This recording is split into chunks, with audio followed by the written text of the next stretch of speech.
नमस्कार दोस्तों, मैं engineer Sunil Kumar RBS classes the परीक्षा गुरु में आप लोग का स्वागत करता। आप जो है आज हम फिर एक नए टॉपिक के साथ आपके सामने उपस्थित हुए हैं।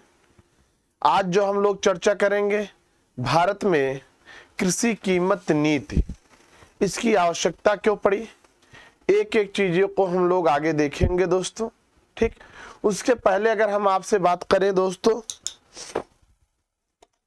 उसके पहले अगर हम लोग बात करें कि आपके टीजीटी पीजीटी की अगर हम बात करते हैं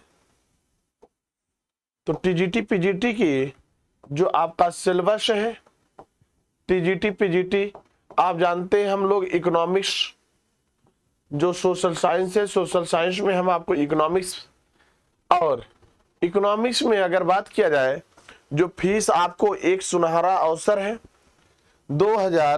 2499 रुपए फीस का कर दी गई कम करके। आपको सुनहरा अवसर है आरबीएस क्लासेस द परीक्षा गुरु से जुड़ने का। आप वीडियो देख लीजिए, हर पार्ट पर बनाया जा रहा है, आप लाइव भी वीडियो देखिए तो आपको जो है बेहतर लगेगा और आपका जो उद्देश्य है उस उद्देश्य को पूरा करने में हम लोग समर्थ है दोस्तों। हम दोनों लोग मिलकर एक दूसरे की जो समस्याएं हैं उन समस्याओं का समाधान करेंगे। ठीक, चलिए शुरुआत करते हैं दोस्तों। हम लोग बात करते हैं भारत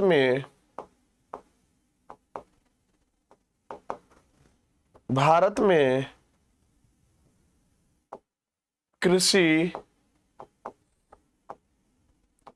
कीमत पॉलिसी, कृषि कीमत नीति। तो भारत में जो कृषि कीमत नीति है इसके बारे में आप हम लोग चर्चा करेंगे। एग्रीकल्चर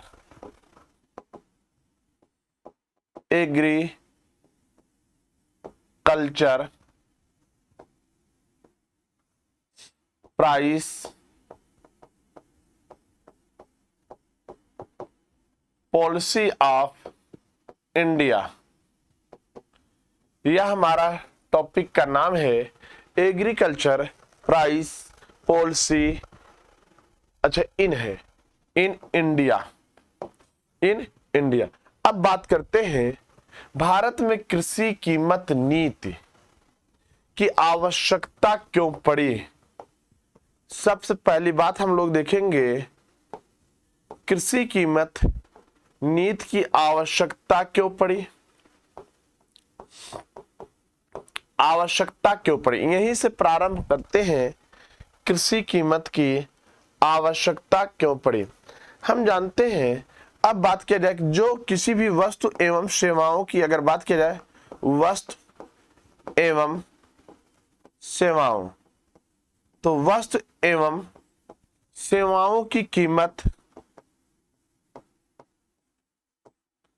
तो जो वस्तु एवं सेवाओं की कीमत होता है इससे दो पक्ष जुड़ा होता है। एक तो उत्पादक वर्ग, जिसे हम बात करते हैं यहां पर किसान वर्ग या उद्योग। तो एक उत्पादक वर्ग जुड़ा होता है और दूसरा होता है जो इन वस्तुओं का उपभोग करने के लिए खरीदता है, उपभोक्ता वर्ग, जिसे हम कंज्यूमर कहते हैं। कंज्यूमर, इसे हम प्रोड्यूसर। अब हम बात करते हैं वस्तु एवं सेवाओं की कीमत से जुड़ाव दो वर्गों या दो पक्षों का जुड़ाव होता है, वह होता है उत्पादक वर्ग और उपभोक्ता वर्ग। तो कीमत मुख्य रूप से किससे हितों का संबंध होता है, मुख्य रूप से उत्पादक और उपभोक्ता के मध्य स्थापित अंतर संबंधों का परिणाम होता है। जो किसी भी अगर कीमत मुख्य रूप से, अगर हम आपसे बात करें, कीमत मुख्य रूप से उत्पादक एवं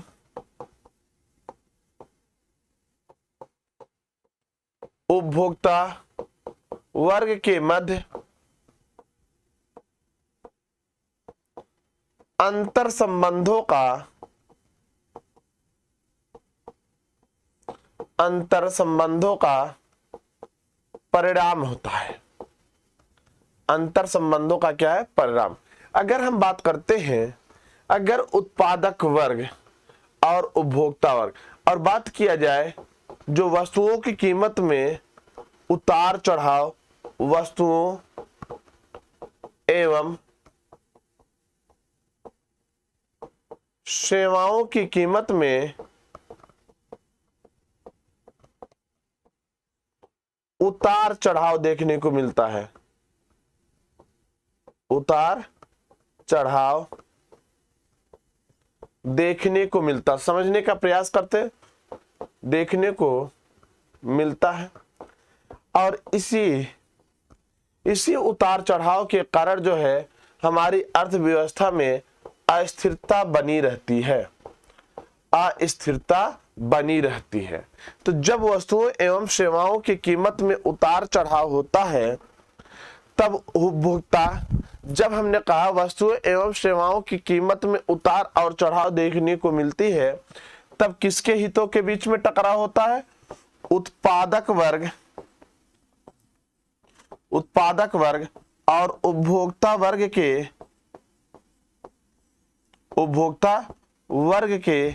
हितों में टकराव देखने को मिलता है। टकराव देखने को मिलता है। अब देखते हैं, समझने का प्रयास करते हैं मित्र। ठीक, अब देखने का मतलब है, अगर हम बात करते हैं ये कीमत में जब उतार चढ़ाव होता है, कीमत में उतार चढ़ाव होगा, जब कीमत में उतार चढ़ाव होता है तो जिसके कारण हम बात करते हैं उत्पादक वर्ग और उपभोक्ता वर्ग के हितों में टकराव उत्पन्न होता। कैसे होता है? जब कीमत में वृद्धि होगी, समझिएगा, जब हमने ले लिया कीमत में वृद्धि होगी, जब वस्तु एवं सेवाओं की कीमत में क्या होगी? वृद्धि होगी। तो कीमत में वृद्धि होगी तो अब बात किया जाए लाभ किसको होगा और हानि किसको होगा? लाभ किसको होगा? प्रॉफिट जो है किसको होगा? एक वर्ग को प्रॉफिट होगा तो दूसरे वर्ग को क्या होगा? लॉस होगा। समझिएगा, यहीं से धीरे धीरे चलते हैं।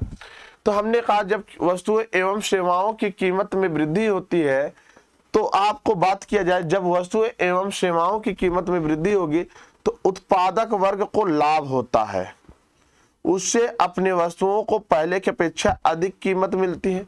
उत्पादक वर्ग को लाभ होता है, जबकि उपभोक्ता वर्ग को पहले की अपेक्षा उपभोक्ता वर्ग को अधिक कीमत पर जो है वस्तुओं को खरीदनी पड़ रही, इसलिए उपभोक्ता वर्ग को क्या हो रहा है? हानि हो रहा है। अब बात करते हैं जब कीमत में कमी होती, जब वस्तु एवं कीमत में कमी, वस्तु एवं सेवाओं की जब कीमत में कमी होती है तो किस वर्ग को हम देखते हैं प्रॉफिट होगा? लाभ किस वर्ग को होगा और किस वर्ग को हानि होगी? समझिएगा, किस वर्ग को लाभ होगा और किस वर्ग को हानि। अब जो है कीमत में कमी हो गई, तो जब कीमत में कमी हो गई, उपभोक्ता जो है पहले से कम दाम में जो है वस्तुओं को खरीदेगा, तो कम कीमत पर जो वस्तुओं को परचेज कर लेगा, तो उपभोक्ता वर्ग को क्या हो गया? लाभ हो गया। और उत्पादक वर्ग को हानि हो गया। अब जब उत्पादक वर्ग को हानि हो गया तो उत्पादक वर्ग क्या हो गया? हतोत्साहित हो जाता है। और हतोत्साहित के कारण इस अनुभव के आधार पर जब पिछले वर्ष उत्पादन में अर्थात रकबे में, फसल के उत्पादन में रकबे को क्या कर देगा? घटा देगा। आगे क्या होगा देखते। तो इसी अस्थिरता के कारण दोस्तों, तो मार्केट में अर्थव्यवस्था में इसी अस्थिरता के कारण, इसी अस्थिरता के कारण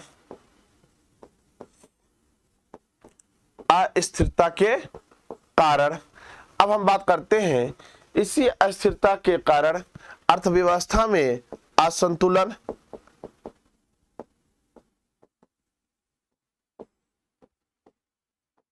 अर्थव्यवस्था में असंतुलन, निवेश असंतुलन, निवेश, कीमतों में वृद्धि,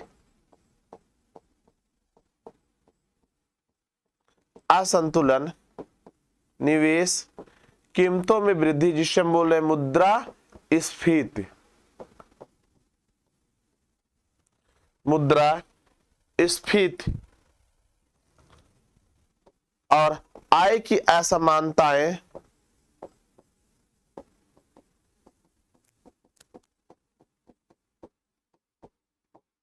जो अपनी आय की असमानताएं हैं, आय की असमानताओं को ये जन्म देती हैं। ये क्या देती हैं? को जन्म देती हैं। आय की असमानताओं को जन्म देती हैं। जी हाँ दोस्तों, आय की असमानताओं को जन्म देती है, जो हमारे देश की ग्रोथ रेट को कम कर देती है, जो हमारे देश की ग्रोथ रेट को, इकोनॉमिकल ग्रोथ रेट को कम कर देती। इसकी वजह यही है, कम कर देती है। और जैसे देखा जाता है, जब मार्केट में उतार चढ़ाव अधिक होता है, इसी समय देखिएगा, इस समय उतार चढ़ाव मार्केट में कोई पक्ष जो है, महंगाई अधिक है, औद्योगिक क्षेत्रों में अगर मैं बात किया जाए महंगाई अधिक है, जब से कृषि संबंधित जो भी वस्तुएं हैं उनकी कम कीमत है, लेकिन जो है बात किया जाए विनिर्मित उत्पाद है, विनिर्माण क्षेत्र के जो उत्पाद हैं उनकी वस्तुओं में वृद्धि हो रही है। अब एक तरफ वस्तुओं में कमी हो रही है, अर्थात जो कृषि से संबंधित वस्तुएं हैं उनकी कीमत में कमी है, जबकि विनिर्मित वस्तुएं जो है उनकी कीमत में वृद्धि होने के कारण हमारे अर्थव्यवस्था में असंतुलन, डिसबैलेंस, अनबैलेंस हो जा रहा है। तो निवेश प्रभावित होता है, कीमतों में वृद्धि होने से आय की असमानताओं में वृद्धि होने को जो जन्म देते हैं, इस जन्म के कारण जो है हमारा इकोनॉमिकल ग्रोथ रेट क्या हो जाता है? ग्रोथ रेट में कमी हो जाता है, जो किसी भी देश के अर्थव्यवस्था के लिए अच्छी नहीं मानी जाती। इसी कीमत में उतार चढ़ाव के कारण जो है हमारे देश की आर्थिक समृद्धि, अगर बात किया जाए, ग्रोथ रेट में कमी आ जाती है, जिससे हमने आपसे बताया किसी देश के लिए अच्छा नहीं माना जाता है। तो इसको कैसे हम लोग समझेंगे? एक एग्जाम्पल के माध्यम से हम लोग समझते हैं। एक एग्जाम्पल के माध्यम से जब हम लोग समझेंगे तो बेहतर समझ में आ जाएगा। अब क्या होगा? कीमतों को, वस्तुओं एवं सेवाओं की कीमतों में स्थिरता को बनाए रखने के लिए क्या करना पड़ेगा? कृषि कीमत नीति। तो कृषि कीमत नीति बनानी पड़ेगी, एक पॉलिसी बनाना पड़ेगा, जिससे हमारे कृषि से संबंधित जो वस्तुएं एवं सेवाओं में उतार चढ़ाव देखने को मिल रहा है, और यह उतार चढ़ाव में कमी किया जा सके, जिससे हम अपनी अर्थव्यवस्था में स्थिरता ला सके। अपनी अर्थव्यवस्था में दोस्तों क्या ला सके? स्थिरता ला सके।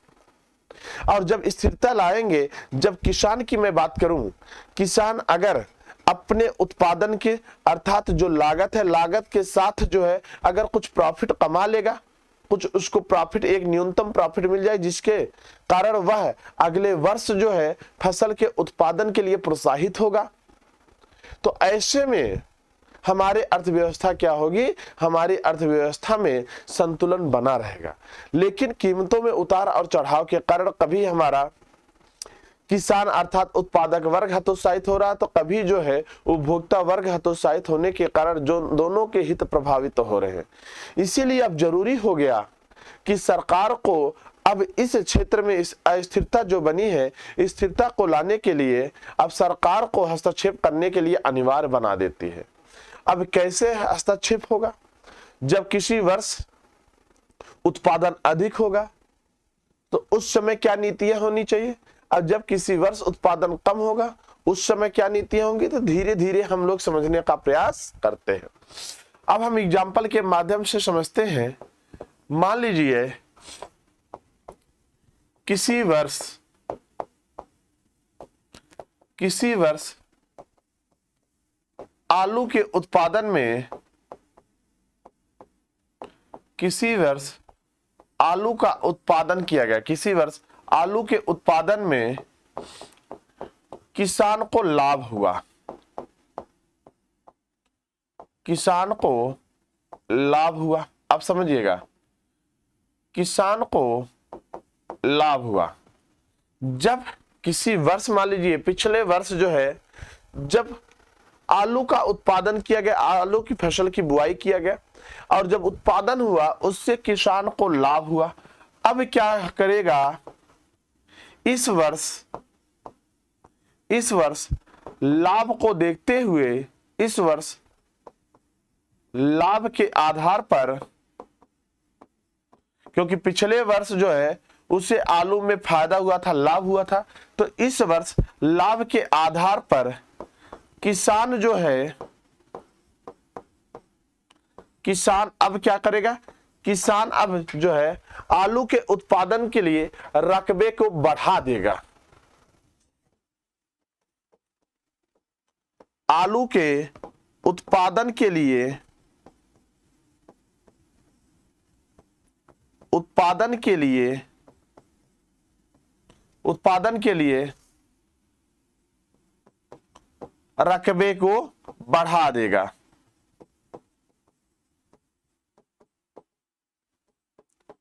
रकबे को बढ़ा देगा तो इस वर्ष जो है आलू का उत्पादन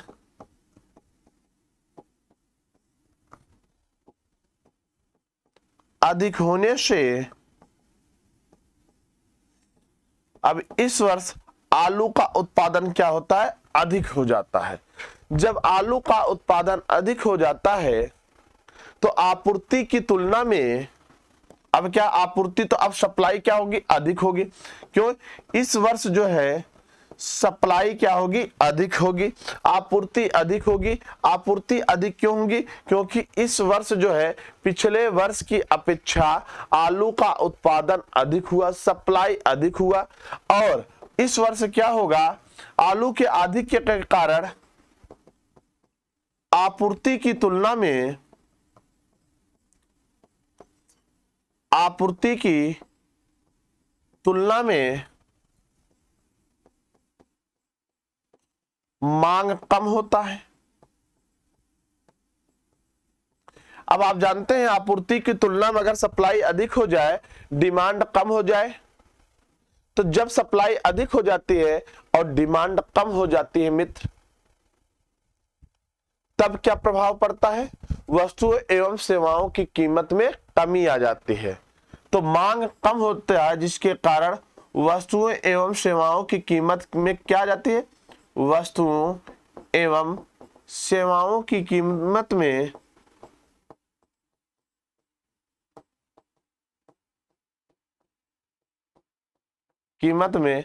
कमी आती है। और कमी आने के कारण जो है किसान को क्या हो जाता है, घाटा हो जाता है, किसान को हानि हो जाता है, किसान को क्या हो जाता है, लॉस हो जाता है। तो किसान को लॉस हो जाता है। अब देखिएगा इस बार जो है किसान को लाभ हुआ और डिमांड कम होने से उपभोक्ता को क्या हो गया, प्रॉफिट हो गया। किस कारण, उत्पादन के अधिकता के कारण उपभोक्ता को क्या होगा, लाभ होगा। अब समझिएगा, इसी अनुभव के आधार पर अगले वर्ष, इसी अनुभव के आधार पर, समझिएगा, इसी अनुभव के आधार पर,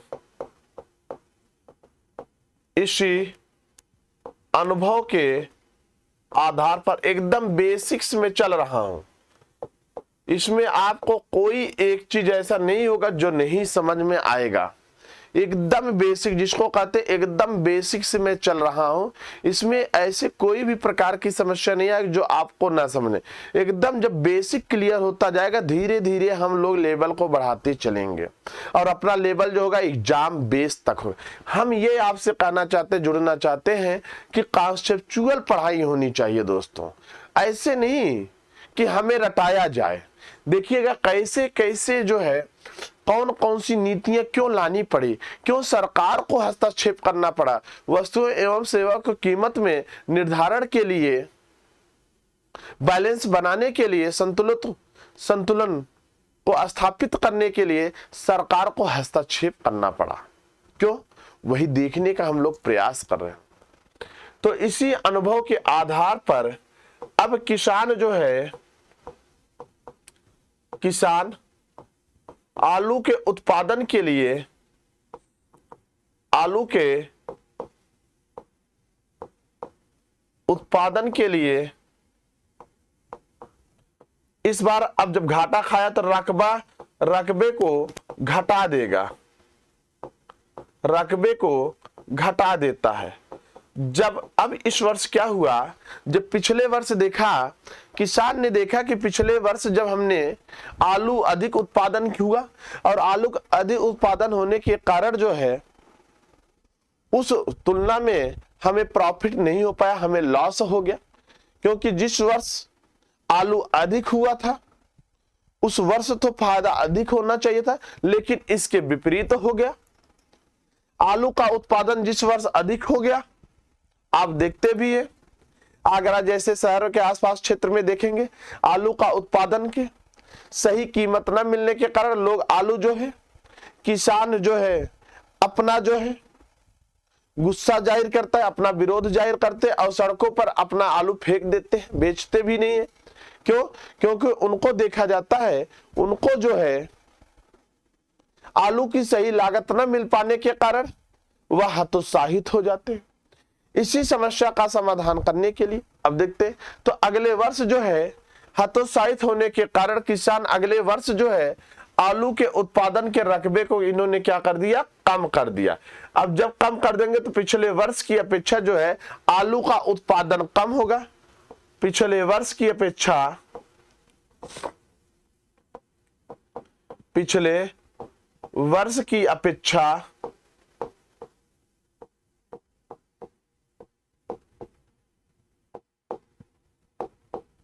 आलू का उत्पादन कम होगा। तो पिछले वर्ष की अपेक्षा आलू का उत्पादन क्या होगा, कम होगा। और इस वर्ष आलू के उत्पादन कम होने के कारण मांग की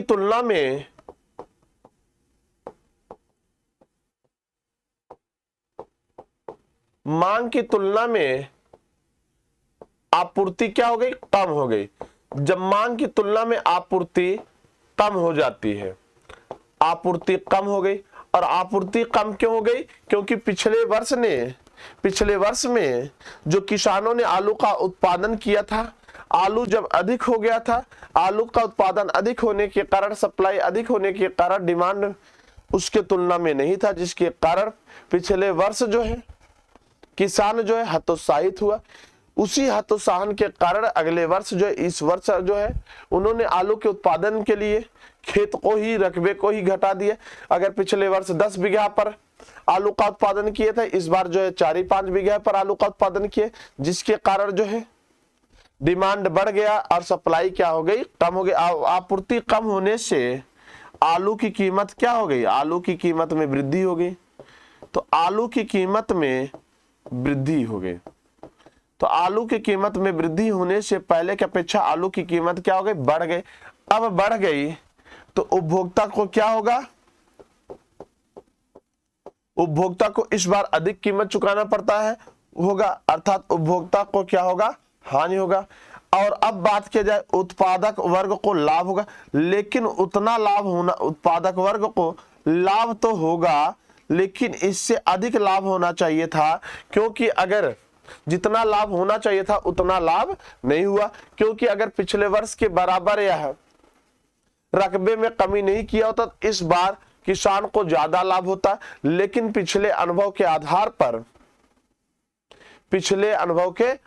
पर उन्होंने देखा कि जब उत्पादन अधिक किया गया तो वस्तुओं की कीमत क्या हो गई, आलू की कीमत कम होने के कारण उनको जो है घाटे का खामियाजा भुगतना पड़ा, घाटा सहना पड़ा।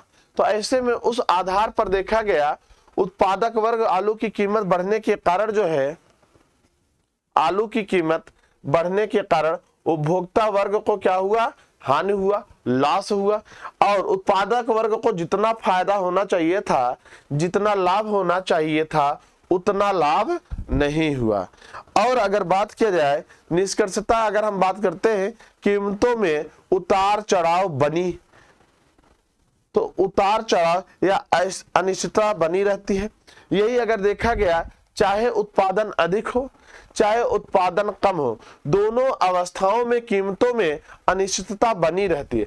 और यही अस्थिरता जो है सरकार को हस्तक्षेप करने के लिए अनिवार्य बना देती है। यही हस्तक्षेप जो है, निष्कर्ष क्या निकला? अगर हम निष्कर्ष पर पहुंचे कि अर्थव्यवस्था में जो है अभी भी कीमत में अनिश्चितता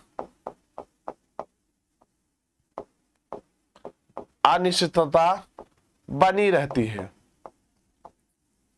जिसके कारण जो है किसान भी हतोत्साहित होता है और उत्पादक वर्ग भी हतोत्साहित होता है।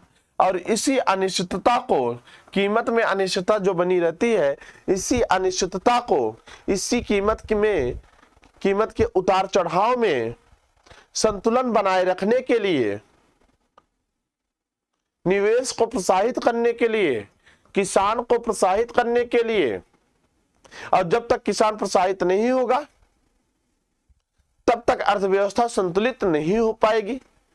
और अर्थव्यवस्था संतुलित कब होगी? किसान प्रोत्साहित कब होगा? जब किसान को उसके उत्पादन के, अर्थात वह जो भी वस्तु का उत्पादन किया है, यहाँ पर आलू का हमने कहा, आलू के उत्पादन में जो भी उसको लागत लगी और एक न्यूनतम जो है उसको प्रॉफिट मिलेगा, तभी अगले वर्ष के फसल के बुआई के लिए वह क्या होगा? प्रोत्साहित होगा। तो ऐसे में सरकार को कृषि कीमत निर्धारण में हस्तक्षेप करने के लिए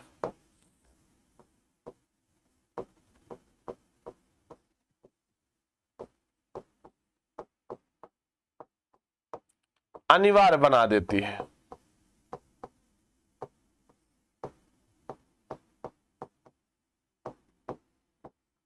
अनिवार्य बना देती है, इसीलिए सरकार जो है अनिवार्य। अब कृषि कीमत बनाने की आवश्यकता है। अब कृषि कीमत क्यों? कृषि कीमत बनाने की आवश्यकता इसलिए है जिससे उत्पादक वर्ग और उपभोक्ता दोनों के हितों की रक्षा किया जा सके। अब हमने कहा कृषि कीमत नीति निर्धारण करने की आवश्यकता है। कृषि से संबंधित नीति बनाने की आवश्यकता है। कृषि कीमत नीति बनाने की आवश्यकता है। अब बनाने की आवश्यकता क्यों है? क्योंकि अगर कृषि कीमत से संबंधित अगर कोई भी पॉलिसी नहीं बनाएगा, जिससे जब अधिक उत्पादन होगा तो उत्पादक वर्ग का हित प्रभावित होगा, और जब कम उत्पादन होगा तो उपभोक्ता वर्ग का हित प्रभावित होगा। और इसी हितों के जो टकराव हो रहा है, जब उत्पादक वर्ग को फायदा होगा तो उपभोक्ता वर्ग को हानि हो रही, लॉस हो रहा है, और जब उत्पादक वर्ग को लॉस हो रहा है तो उपभोक्ता वर्ग को प्रॉफिट हो रहा है। तो इसी अस्थिरता को समाप्त करने के लिए कृषि कीमत से संबंधित नीति बनाने की आवश्यकता है। और आवश्यकता क्यों है? क्योंकि उत्पादक वर्ग और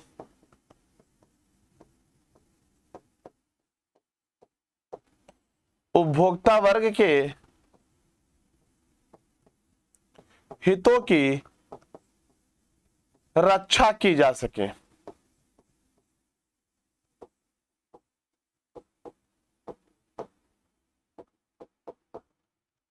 रक्षा की जा सके तो उत्पादक वर्ग और उपभोक्ता वर्ग के हितों की रक्षा की जा सके। और कृषि कीमत नीति बनाते समय कुछ बातों को ध्यान में रखना होगा। समस्या क्या है? समस्या सबसे बड़ी यह है कि जिस वर्ष, अब बात करते हैं समस्या पर, क्योंकि नीति बनानी है। अब समस्या क्या है? सबसे बड़ी जो समस्या है वह दो समस्या है। जिस वर्ष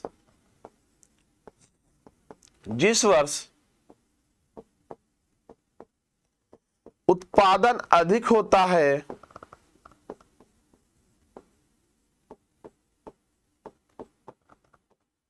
जिस वर्ष उत्पादन क्या होता है, वस्तुओं का उत्पादन जो है अधिक होता है, तो वस्तुओं के उत्पादन अधिक होने के कारण जो है किसान को पता है, किसान के पास कोई स्टोरेज नहीं होता, किसान के पास कोई स्टोरेज नहीं होता, जिससे उनके द्वारा उत्पादन किए गए वस्तुओं को वह उसका भंडारण कर सके, उसको सुरक्षित रह सके। तो सबसे पहले यह समस्या का समाधान करना है। जिस वर्ष उत्पादन अधिक होगा उस वर्ष के वस्तुओं को प्रिजर्व रखने के लिए भंडारण की आवश्यकता पड़ेगी। तो प्रिजर्व रखने के लिए किसकी आवश्यकता पड़ेगी? भंडारण की आवश्यकता पड़ेगी, स्टोरेज की आवश्यकता पड़ेगी। स्टोरेज की आवश्यकता पड़ेगी। जिस वर्ष अधिक वस्तुएं होंगी, अधिक वस्तुओं का उत्पादन होगा, तो वहां पर अगर बात किया जाए भंडारण की व्यवस्था किया जाए। अब फायदा क्या होगा भंडारण के? अब बात करते हैं कि जिस वर्ष अधिक उत्पादन हुआ उस वर्ष के वस्तुओं को क्या किया जाए? भंडारण, उसको स्टोरेज किया जाए। और जिस वर्ष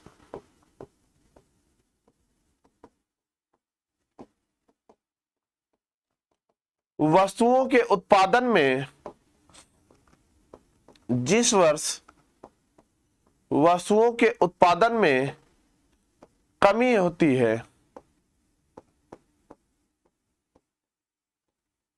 जिस वर्ष वस्तुओं के उत्पादन में कमी होती है उस वस्तु, अब जो भंडारण है, जिन वस्तुओं का भंडारण किया गया है, जो वस्तु की कमी है, इसी भंडारण के द्वारा जो है, इसी भंडारण के कारण इस कमी को क्या किया जाएगा? पूरा किया जाएगा।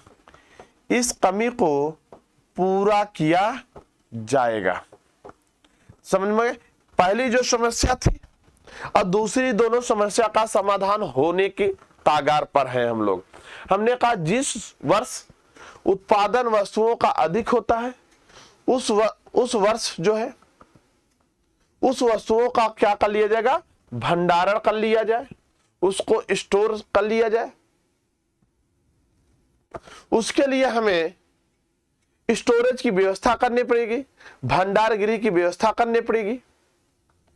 और जिस वर्ष वस्तुओं के उत्पादन में कमी होता है और उसकी आपूर्ति के लिए क्या क्या है? जो भंडारण में जो स्टोर किया गया है, जो स्टोर में रखे गए वस्तुएं, उसी के द्वारा जिस वर्ष उत्पादन में कमी होता है, उस वस्तु का अभाव होता है, भंडारण के द्वारा जो है उस वस्तु की आपूर्ति को पूरा किया जाए, सप्लाई करके उसके कमी को पूरा किया जाए।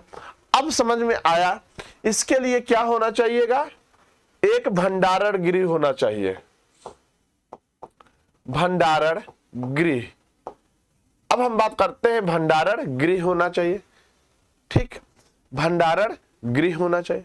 अब समस्या और दूसरी चीज, जो स्टोरेज किया गया है, जहां पर कमी होगी वहां पर उसको क्या किया जाएगा? वितरण किया जाएगा। जहां पर जिस वस्तु का अभाव है उस वस्तु को वहां तक पहुंचाने के लिए, डिस्ट्रीब्यूशन करने के लिए कोई संस्था होनी चाहिए।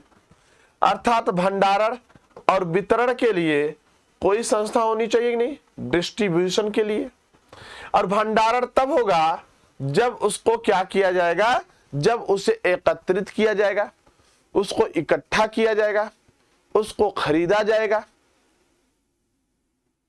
उसको खरीदा जाएगा। तो हमने आपसे बात किया गया, उसको खरीदा जाएगा। ठीक, उसको खरीदा जाएगा। अब हुआ भंडारण और उसे एकत्रित किया जाए, एकत्रित तो एकत्रित करके खरीदने के बाद उसका क्या किया जाए, भंडारण किया जाए, बफर स्टॉक बनाया जाए। क्या बनाया जाए, बफर स्टॉक बनाया जाए। इसी स्टॉक में जो है खरीद कर उसे एकत्रित किया जाए, और जहां पर वस्तुओं की कमी है वहां पर क्या किया जाए, वितरण किया जाए। इस समस्या के समाधान के लिए, इस समस्या का समाधान के लिए 1965 में एक संस्था का गठन किया गया, food corporation of India. Food corporation of India, of India, food corporation of India, भारतीय खाद्य निगम। तो भारतीय खाद्य निगम, भारतीय खाद्य निगम का कार्य है वस्तुओं को खरीदना, खरीद कर उनको बफर स्टॉक में सुरक्षित रखना, और जहां पर वस्तुओं का अभाव होता है, वस्तुओं की आवश्यकता होती है, उन क्षेत्रों में वस्तुओं को पहुंचाने के लिए एक संस्था की स्थापना किया गया, फूड कॉरपोरेशन ऑफ इंडिया। तो एक समस्या का समाधान हो गया। जिस वर्ष अधिक उत्पादन होगा वस्तुओं का, उससे क्या कर लिया जाएगा, बफर स्टॉक में एकत्रित कर लिया जाएगा, उससे बफर स्टॉक में एकत्रित कर लिया जाएगा। तो यह समस्या का समाधान हो गया। अब दूसरी समस्या का समाधान क्या है, कीमत को लेकर। अब कीमत जो है, सरकार जो है, कीमत जो है वह किस आधार पर निर्धारित करे दोस्त, वह किस आधार पर निर्धारित करे जिससे न तो उपभोक्ता वर्ग को हानि हो, न तो उत्पादक वर्ग को हानि हो। अगर चाहे वह किसी वर्ष चाहे उत्पादन में वृद्धि हो जाए, चाहे अधिक उत्पादन हो जाए, चाहे कम उत्पादन हो जाए, किसी भी परिस्थिति में दोनों के हित टकराव ना हो, न तो दोनों के हित एक दूसरे से प्रभावित हो, ऐसे कीमत का निर्धारण किया जाना चाहिए। उसका कुछ आधार भी होना चाहिए। और दूसरी चीजें अगर यहां पर हम ले लेते हैं, दूसरी चीजें, जिस वर्ष उत्पादन कम होगा, आपूर्ति के लिए हमें अगर हमारे देश में उत्पादन कम हुआ है तो हमें दूसरे देश से क्या करना पड़ेगा, आयात करना पड़ेगा। तो आयात अधिक करना पड़ेगा तो हमारी जो है विदेशी मुद्रा का खर्च अधिक होगा, हमारे विदेशी मुद्रा भंडार में कमी आएगी। और अगर हम जिस वर्ष अधिक उत्पादन हुआ है, अगर उस वर्ष हम उसको भंडारण कर लेते हैं और अगले वर्ष जिस वर्ष उत्पादन कम हुआ है तो हम अपने ही भंडारण के द्वारा, बफर स्टॉक के द्वारा आपूर्ति कर लेते हैं, जिससे हमें दूसरे देशों पर निर्भरता क्या हो जाती है, कम हो जाती है। आयात कम होगा तो हमारा मुद्रा भंडार क्या होगा, अधिक होगा। विदेशों की तुलना में हमारी भारतीय रुपए क्या होगी, मजबूत होगी। तो यह भी। अब दूसरी समस्या है कृषि कीमत का निर्धारण। पहली समस्या तो हमारा सॉल्व हो गया, भंडारण को लेकर हमारी समस्या का समाधान हो गया। दूसरी समस्या है कृषि कीमत। तो कृषि कीमत का निर्धारण जो है वह दो पहलुओं को देखते हुए किया जाता है। पहला तो देखा जाता है कि जो कृषि कीमत है इतना होना चाहिए कि जिससे उत्पादक वर्ग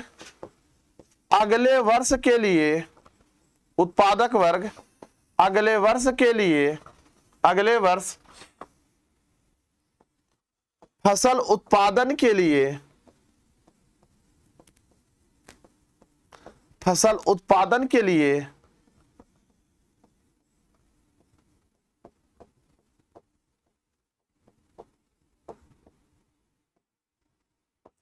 प्रोत्साहित रहे, अर्थात कीमत इतनी होनी चाहिए कि अगले वर्ष के लिए किसानों को अगले वर्ष के लिए फसल उत्पादन के लिए प्रोत्साहित रहे।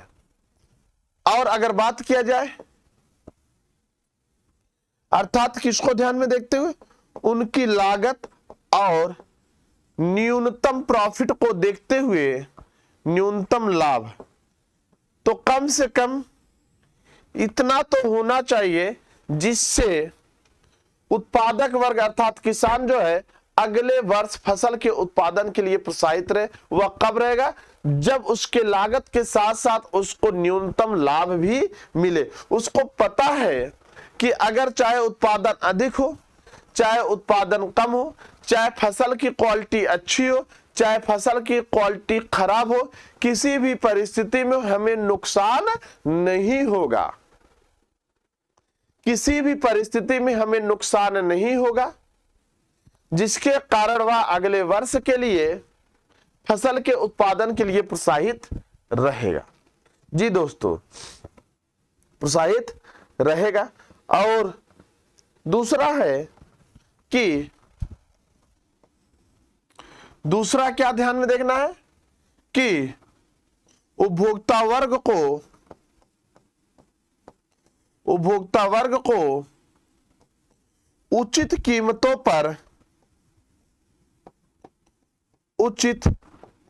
कीमतों पर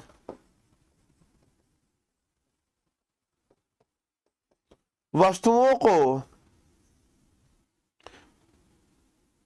उचित कीमतों पर वस्तुओं को पहुंचाना। तो उपभोक्ता वर्ग को उचित कीमतों पर वस्तुओं को पहुंचाना, और यह तभी होगा, मूल्य निर्धारित करते समय सरकार यह देखती है कीमत न तो बहुत अधिक होना चाहिए और न तो बहुत कम होना चाहिए। जो वस्तुओं की कीमत है, कीमत ना तो बहुत अधिक होने देना है, ना तो बहुत अधिक, और ना ही एक नीचे स्तर से गिरने देना है। अब हम बात करते हैं इसी की कृषि कीमत को ध्यान में रखते हुए कि न तो वस्तुओं की कीमत बहुत अधिक होनी चाहिए, न तो वस्तुओं की कीमत बहुत कम होनी चाहिए, जिससे हमारे वस्तुओं की कीमत में एक स्थिरता बनी रहे। इसको देखते हुए यह डिसाइड किया गया है, कृषि कीमत निर्धारित करने के लिए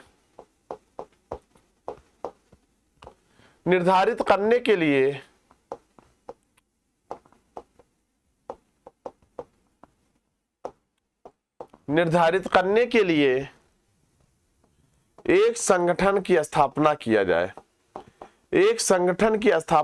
जाए। और वही संगठन जो है कृषि से संबंधित वस्तुओं को कीमतों का निर्धारण करेगी, और उसी रिपोर्ट के आधार पर, उसी के सिफारिश के आधार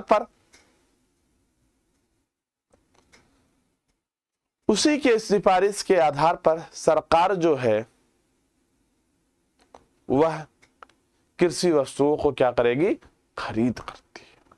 ठीक, तो संगठन की स्थापना किया जाए तो 1965 में ही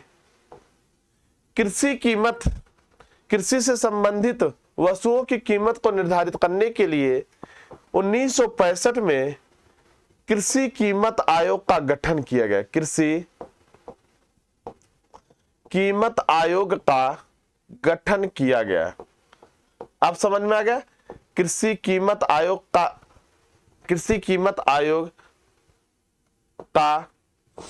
गठन किया गया। अब समझ में आ गया। फूड कॉर्पोरेशन, भारतीय खाद्य निगम की आवश्यकता क्यों पड़ी? वहां पर देखा गया भंडारण की जो समस्या थी, जिस वर्ष उत्पादन अधिक हो जा रहा था वह समस्या। कृषि कीमत जो उतार चढ़ाव में कमी हो रही थी, उसी उतार चढ़ाव को स्थिरता बनाए रखने के लिए, उत्पादन में समतुल्यता बनाए रखने के लिए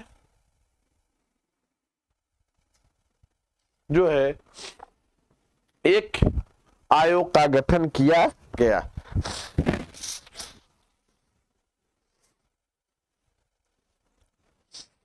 सॉरी दोस्तों, जुकाम बहुत तेजों के साथ हो गया। कृषि कीमत आयोग का गठन किया गया। अब इसी को 1985 में इसका नाम बदलकर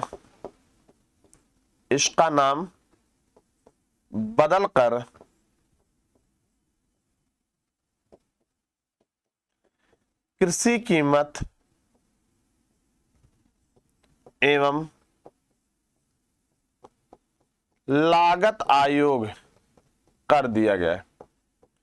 बहुत बार एग्जाम में पूछा जाता है कृषि कीमत एवं लागत आयोग का गठन कब किया गया है। ठीक, तो नाम बदलकर 1985 में कृषि कीमत एवं लागत आयोग कर दिया गया। अब कृषि कीमत एवं लागत आयोग जो है यह कृषि से संबंधित वस्तुओं के कीमतों का निर्धारण करती है, और फूड कॉर्पोरेशन ऑफ इंडिया जो है वह कृषि से संबंधित वस्तुओं को खरीदती है। किस मूल्य पर खरीदती है यह कौन बताएगा? कृषि कीमत एवं लागत आयोग बताएगा। ठीक है, अब कल हम लोग इसी पर चर्चा करें। तो कृषि कीमत आयोग क्या करती है? मूल्यों का निर्धारण करती है। कच्चे माल क्या है, टैक्स क्या है, रेंट क्या है, क्या आधार होगा, वह हम कल चर्चा करेंगे। अब हम बात करते हैं फूड कॉर्पोरेशन ऑफ इंडिया की जो कार्य है वह है वस्तुओं की खरीद करना, वस्तुओं को भंडारित रखना, सुरक्षित रखना, और वहां पर जहां पर वस्तुओं की आवश्यकता है वहां पर वस्तुओं को पहुंचाना। ये किसका काम है? फूड कॉर्पोरेशन ऑफ इंडिया का काम। और कृषि से संबंधित वस्तुओं के जो कीमत का निर्धारण करती वह है कृषि कीमत एवं लागत आयोग के द्वारा। कृषि से संबंधित कितने वस्तुओं पर जो कृषि कीमत आयोग के द्वारा सरकार को सिफारिश देती है, और उसी सिफारिश के आधार पर सरकार जो है कृषि से संबंधित कीमतों के पर घोषणा करती है। तो इसी में आएगा न्यूनतम समर्थन मूल्य, वसूली मूल्य, निर्गमन मूल्य और बाजार मूल्य आएगा। हम चर्चा करेंगे कब जो है न्यूनतम समर्थन मूल्य जारी किया जाता है, उसका आधार क्या होता है, वसूली मूल्य क्या होता है, वह कब जारी किया जाता है, उसका आधार क्या होता है, निर्गमन मूल्य क्या होता है, उसका आधार क्या होता है, कब जारी किया जाता है, उसके पीछे उद्देश्य क्या है। अब जो है जब एफसीआई जो है फूड कॉर्पोरेशन ऑफ इंडिया जब वह कृषि से संबंधित वस्तुओं को खरीद कर एकत्रित करती है, उसका भंडारण करती है, और एक आता है पीडीएस प्रणाली के मतलब पीडीएस प्रणाली के तहत वह वस्तुओं का वितरण करती है। अब यह हुआ कि वस्तुओं का वितरण करने वाली उसके लिए कुछ योजना बनाई जाए, वस्तुओं का वितरण किस आधार पर किया जाए, तो उसके लिए एक कॉन्सेप्ट आया पीडीएस प्रणाली। क्या है आगे चर्चा किया जाएगा ये भी। तो यहां से 3 कॉन्सेप्ट निकल कर आए। पीडीएस प्रणाली के माध्यम से ही वस्तुओं एवं सेवाओं का वितरण किया जाएगा। तो सोचिएगा कि कृषि कीमत, भारत में जो कृषि कीमत नीति है वह कौन बनाता है? फूड, वह आपका कृषि कीमत एवं लागत आयोग। वस्तुओं का भंडारण कौन करता है? भारतीय खाद्य निगम। और वस्तुओं का वितरण किसके द्वारा किया जाता है? पीडीएस प्रणाली के तहत किया जाता है। तो दोस्तों पूरा का पूरा देखो कॉन्सेप्ट आया। कल हम लोग जो चर्चा करेंगे आपके साथ वह चर्चा करेंगे भारतीय खाद्य निगम, भारतीय खाद्य निगम, कल इस पर भी चर्चा होगी, और सीएसीपी पर चर्चा होगी। इसके पश्चात जो है वह पीडीएस प्रणाली पर चर्चा होगी। तो अभी जो है कृषि कीमत पॉलिसी पर, एग्रीकल्चर पॉलिसी, प्राइस पॉलिसी पर जो चर्चा होगी वह कल भी होगी। कैसे कॉन्सेप्ट निकल कर आया, भारतीय खाद्य निगम की आवश्यकता क्यों पड़ी, इस संस्था की आवश्यकता क्यों पड़ी, देखिएगा। हमने जैसे बताया संरक्षण के लिए, वस्तुओं को सुरक्षित रखने के लिए। सीएसीपी की क्या है, कीमतों में अस्थिरता थी, उसको स्थिर बनाने के लिए, उसको संतुलित रखने के लिए, और वस्तुओं का वितरण कैसे किया जाए उसके लिए पीडीएस प्रणाली का कॉन्सेप्ट आया। तो कल हम लोग चर्चा करते हैं दोस्तों। आप लोग जो दोस्तों क्लास को जब देखते हैं, आप लोग अपने दोस्तों के साथ अपने यथास्थिति के अनुसार आप लोग जो है वीडियो को शेयर कीजिए, लाइक कीजिए दोस्तों, और अपना सुझाव जरूर दीजिए। अपना सुझाव आप जरूर दीजिए। अगर उसमें कोई त्रुटि हो हम उसे सुधार करने के लिए प्रयास करेंगे कि हम और बेहतर आपके लिए कर सके। लेकिन आप लोग अपना प्यार जरूर दीजिए। हम जो है आपके प्यार के लिए आकांक्षी हैं। जी हाँ दोस्तों, हम आपके प्यार के लिए आकांक्षी हैं। आरबीएस क्लासेज द परीक्षा गुरु आपके सेवा के लिए हरदम तत्पर है। साथ में मैं इकोनॉमिक्स में, सामाजिक विज्ञान के इकोनॉमिक्स सब्जेक्ट में, अर्थशास्त्र में मैं भी आपके सेवा देने के लिए तत्पर हूं, आकांक्षी हूं। आपका प्यार बस ऐसा ही मिलता रहे दोस्तों। कल मिलते इसी भारतीय खाद्य निगम, सीएसीपी, पीडीएस प्रणाली को हम लोग आगे बढ़ाते हैं। तब तक के लिए दोस्तों आप लोग मुस्कुराते रहिए, पढ़ते रहिए, खुश रहिए दोस्तों। मिलते हैं एक नए जोश के साथ, नए उमंग के साथ। तब तक के लिए धन्यवाद। जय हिंद दोस्तों।